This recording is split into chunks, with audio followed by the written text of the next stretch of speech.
Welcome to the NintendoCade channel. I am Danny. Today I have a really special unboxing, and it's gracious enough for PDP to send me these 3 wired FightPad Pro controllers for the Nintendo Switch. And you guys don't know, Super Smash Bros. Ultimate is coming very soon on December 7th. And with that, you guys, I'm a big fan of the GameCube controller. Playing Super Smash Bros. Since the Melee days on GameCube with the controller itself is my preferred way to go for it. But many people, there is a little hurdle if you're interested in playing with this fashion.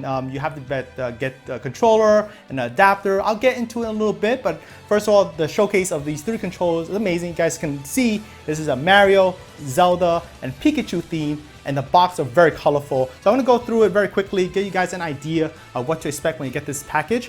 So we have here is a Mario theme. It's red. You guys know about him, and I love the colorful boxing. It's actually a plastic box, so it's a really high quality look to it. And of course you see Mario there. Just flip it to the side. You could see how does it look.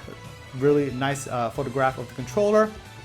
On the back side, give you guys a little bit of what to expect when you unbox it and try it out. This is a little nice feature I want to get into a little bit about the C stick, but there's a bit more buttons than a standard GameCube controller that you already could see. On the other side, it's another awesome photograph of the controller. And you can see this is like a embossed, dented look with the M for Mario logo there.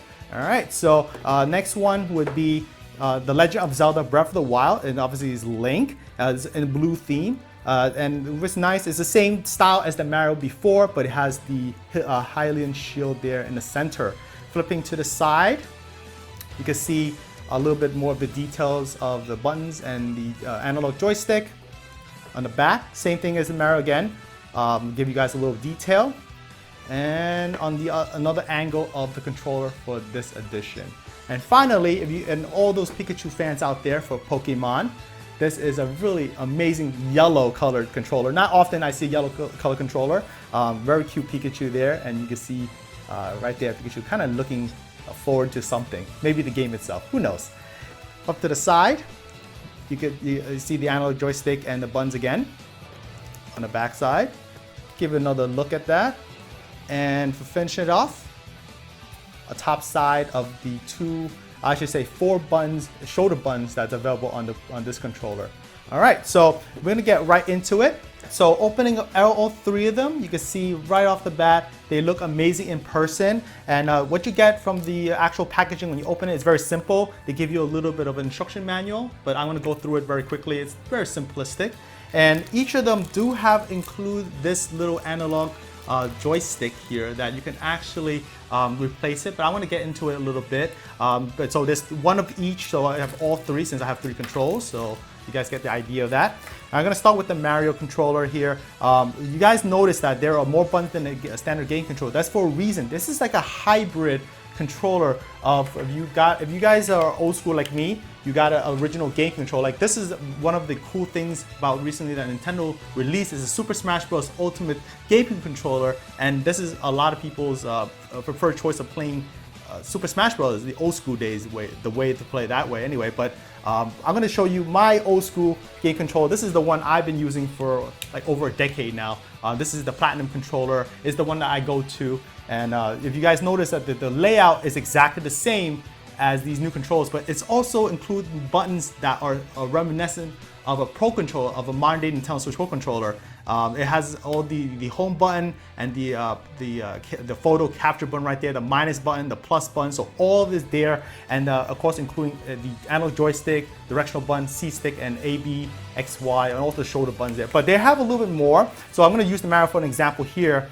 Obviously the plus and minus are there, the home button and the photo capture button is there. They work exactly like a Pro controller on Nintendo Switch, so what that means is you can actually use this on your Nintendo Switch exactly like a Pro controller. Only thing, caveat, is this is a USB connector, so you don't need a GameCube adapter to use these controllers. Like, that's the hurdle I was mentioning earlier. So for example, this is the one that Nintendo just recently released that you can use for Super Smash Bros. Ultimate. You can see this is the connectors that you're required to use a game controller, because like I'm gonna use this old one that I have here, my old trusty game controller. You see the port is different, it's not a USB. This is the one that they used back in the early 2000s with the GameCube console. So it's really antiquated for the Nintendo Switch. That's why we need the adapter.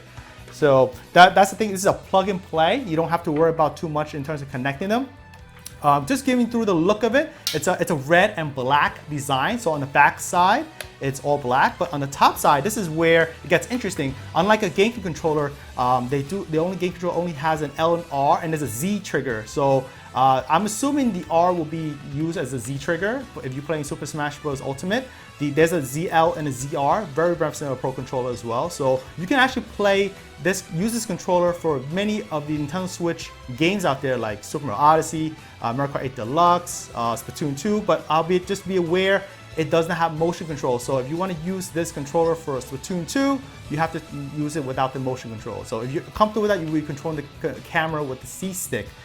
So that's a little caveat there. The directional button feels just like the original GameCube controller that I just showed earlier. It feels exactly like it, and also the size is like that as well. So that's something to be aware of. The game control directional buttons are a little bit smaller, but for me, I've been using it for years, so it's okay. Here we have the analog stick here. It feels very tight and works just like an original game controller. I've been using it for over a decade, and I can promise you that feels great. The A, B, X, and Y, it looks about exactly the same size as original GameCube. I think it's a little bit more clicky from what I'm telling you right now. So you press the button, you can hear the sound. It's a bit more clickier than a standard game control. The ZL and the ZR, L and R, they're digital buttons. So just be aware, unlike the GameCube control original, they do depress, and it has a little bit of indentation. You have to press all the way down to reach the button pressing at that point. So this one it's more like a digital button, like it's on and off. So you press on it, you're actually activating the button itself, and you don't press it, you're not. It's not like you go halfway and you still do that move or maneuver. So that's something to keep in mind. So that's the Mario controller. They're all three are the same, but they have a little bit of different design. This one, I guess, is the Pikachu, or say Pokemon, really yellow, of course. Everything is exactly what was the Mario there. The back side, same thing, same design. It's all black, so it's a yellow on black.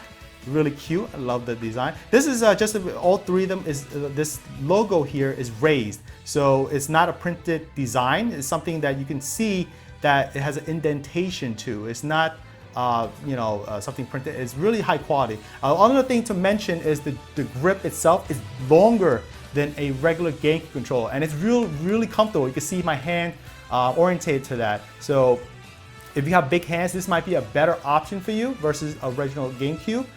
Just for the longer handle here. So it's even probably longer than the original Pro Controller Nintendo Switch. So if you're, again, big hands, this is maybe a good option for you. And finally, we have here is the Legend of Zelda Link's theme here. Blue on a black design, so flipping to the back, same thing. They're all uniform in design for that. So, and what can I say? I'm a big fan of Zelda, and I like the design. This is a great way to have thematic, character themes for all your GameCube controllers. So the C-Stick here, every one of the controllers do contain this little bag that has the analog button in there. I'll pick it out, and you can actually pop these C-Sticks out. And if you're not a big fan of this little button here, if you have big hands, this might not be a good way to play if you're playing extended period of time. And you actually can use this little analog stick replacement and just attach it to it. So you could just just snap it in, just like that. So it's pretty simple. So you can see now they match in size. So this, instead of a small C stick, you can actually have a full-size analog stick for each of the controllers. So really nice way, a nice touch is a little bit of customization depending on how your tastes are in terms of playing your game. If you have a Nintendo Switch dock, and obviously you need to connect it to a USB port. So I'm going to use one controller as an example. Just to be aware, this is the Super Smash Bros. Ultimate Edition System Bundle. This is how I got this dock. What's neat is obviously the design. I have an unboxing of this, so if you're interested in seeing anything about it, so do check it out. I'll put a link in the description, and you can see what it's about. So just getting back to what I was saying, the Nintendo Switch dock does have 3 USB ports, 1 in the back, and of course 2 on the side here. So just be aware there's all 3. And with that, you can connect it to any one of those 3 ports. Plug in your controller through a USB port. This is what happens. And actually the button lights up, the home button here. So you can actually activate the system by holding down the home button, and you actually turn on the system from sleep. So just a little tidbit there, if you guys never knew that, it might be very useful for you. You can turn off the system or turn it on by holding down the home button. And it's nice to see that it does glow up. Well, one thing to also mention, that these controllers do not have amiibo support. So it does not have an NFC reader in there. So just to keep in mind, it is similar to a Pro controller, but at the same time, it does not have an NFC reader. So all 3 controllers that we mentioned there.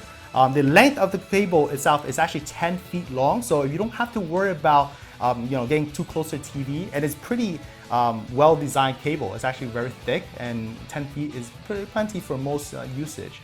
Leave me down below in the comments, what are your thoughts of these PDP controllers? Are you definitely getting it? I'm certainly excited to give it a go, and this is a great way to play your Super Smash Bros. Ultimate right away without any hassle of buying extra accessories, just like what I showed you earlier. And I'm very interested to hear what you have to say. If you enjoyed this episode, I appreciate a thumbs up. Subscribe to NintendoCade, that's always helpful. Don't forget to hit that bell button for more episodes like this coming your way. I'm Danny from NintendoCade channel. Thanks for watching, and I'll catch you in the next episode.